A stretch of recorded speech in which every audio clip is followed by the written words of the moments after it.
किसी छोटे से नगर में नाले के पास कोई चाय का ठेला लेकर के खड़ा रहता था और चाय बना करके बेचता था। अब कोई चाय बनाने की बात आती है तो मेरा ध्यान जरा जल्दी जाता है। उसने उस नाली में छोटी सी बर्तन को उल्टा करके उसमें छेद करके एक पाइप डाल दी और जो गटर से गैस निकलता था वो पाइपलाइन से उसके अपने चाय के ठेले में ले लिया और वो चाय बनाने के लिए उसी गैस का उपयोग कर करके चाय बनाता। सिंपल सी technology. A plus B into bracket square. A plus B into square into bracket square. A plus B into square into bracket square करे तो A plus B into bracket square. अब उसको जब खोलते थे तो कहते थे A square plus 2AB plus B square. जब इसका रिजल्ट निकालते थे तो रिजल्ट आता है a square plus 2ab plus b square. ये एक्स्ट्रा 2ab मिलता है कि नहीं मिलता है? ये 2AB कहां से आया? 2AB कहां से आया? ये 2AB कहां से आया? ये 2AB है वो जुड़ने की एक्स्ट्रा एनर्जी होता है।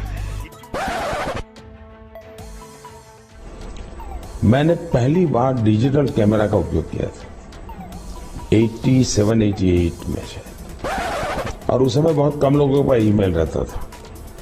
तो मेरे यहाँ विरमगाम तहसील में अडवाणी जी की सभा थी, तो मैंने वो डिजिटल कैमरा पर उनकी फोटो ली। तब डिजिटल कैमरा इतना बड़ा आता था, मेरे पास था उस समय। मैंने फोटो निकाली और मैंने दिल्ली को ट्रांसमिट की और दूसरे दिन कलर फोटो छपी। तो अडवाणी जी को बड़ा सरप्राइज हुआ कि दिल्ली में मेरी कलर फोटो आज की आज कैसे छपी। 31 मार्च 1986 को राजीव गांधी की सरकार में विदेश संचार निगम लिमिटेड VSNL का गठन होता है। भारत में गांधी जयंती के दिन 1991 में VSNL ने ईमेल यानी इलेक्ट्रॉनिक मेल लॉन्च किया और किसी भी ईमेल के साथ पहला अटैचमेंट मार्च 1992 में भेजा गया था। ये अटैचमेंट एक तस्वीर थी। भेजने वाले का नाम नथानियल बोरेनस्टाइन था, जबकि बकौल वो अमेरिका के, जबकि बकौल मोदी वो 87-88 में फोटो अटैच कर दिल्ली भेज चुके थे और आडवाणी जी सरप्राइज हो चुके थे। इस लिहाज से प्रधानमंत्री ने भी ईमेल होने की बात गलत बताई। 87-88 में ईमेल से कैसे अटैचमेंट भेज दिया, जबकि ईमेल आया ही 1992 में। So, how can you help and guide us to protect our pristine environment?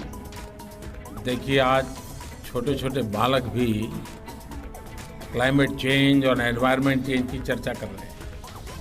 70, 80, 85, 90 साल के लोग तो सर्दियों में आप देखेंगे तो अक्सर कहते हैं कि पिछली बार से इस बार सर्दी ज़्यादा है, ऐसा कहते हैं ना।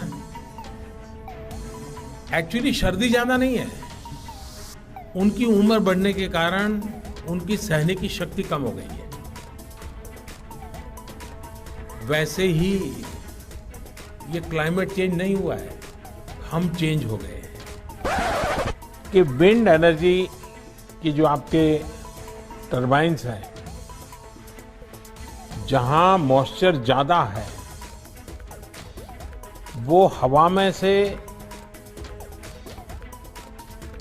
वाटर शक करके अगर क्लीन ड्रिंकिंग वाटर भी प्रोड्यूस कर सकें तो इधर विंड टरबाइन एनर्जी का भी काम करेगा और पीछे की तरफ से वो हवा में से मॉइस्चराइज एयर सक करके उसमें से पानी निकाल करके, तो टरबाइन एक प्रकार से गांव के ड्रिंकिंग वाटर की समस्या का समाधान कर सकता है।